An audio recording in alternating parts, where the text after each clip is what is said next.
Hello, everyone. All of you get a 3-minute break from PowerPoint, thanks to me. You're all welcome. My name is Sofia Faruqi, and in the next 3 minutes, I'd like to share my founder story with you. I came to the US at the age of 18 on a full scholarship to attend Dartmouth College. Having grown up in a middle class Pakistani family, money had always been a struggle. And I learned a lot from that.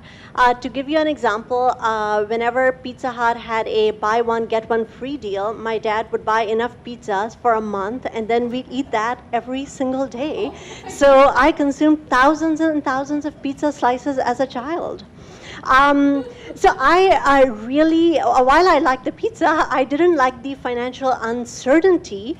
And in my quest to avoid it, I found the highest paid job I could after undergrad, which was investment banking. And which then became an entry point into investment management, where I picked stocks at various funds. While I enjoyed the work intellectually, it always stuck with me that the vast majority of people are extremely financially insecure. Even in the US, it's shocking that 60% of Americans cannot afford even a $1,000 emergency expense. They just don't have the savings and would need debt to meet an expense of $1,000.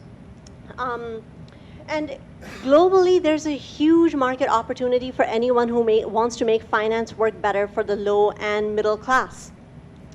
So 3 years ago, in 2016, I quit my portfolio manager job and joined an NGO where I still work and where I'm on the front lines in supporting startups to scale. In my free time, I also started testing business ideas.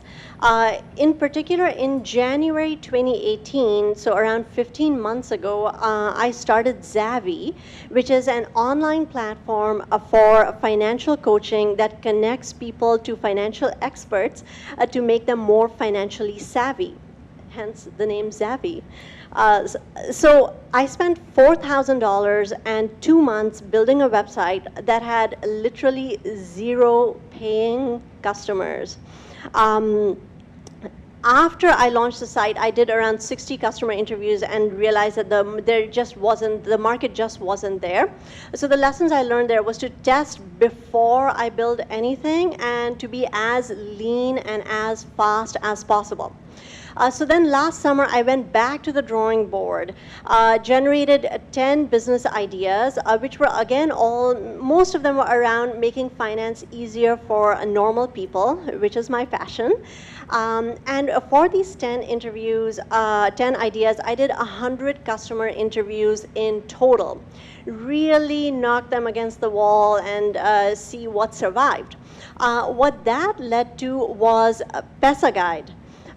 Which is essentially a Yelp for finance model in Kenya that aims to close the trust gap between consumers and banks through the use of customer-generated reviews. So this time, very fast, the site was up within 10 days. The idea was rigorously tested beforehand. I also learned that I'm quite good at recruiting and motivating people on a shoestring budget, which is super helpful. Through word of mouth, we exceeded 1,000 customer reviews in the first few weeks, which, as far as review platforms go, that's pretty good traction. But the big mistake I made was not testing the revenue assumptions. Kenyan banks were supposed to be the paying customers, and after extensive conversations with them in December and January, it became clear that for a number of reasons, Pesaguide just was not going to work for them. As a result, I decided to pause on Pesaguide in February.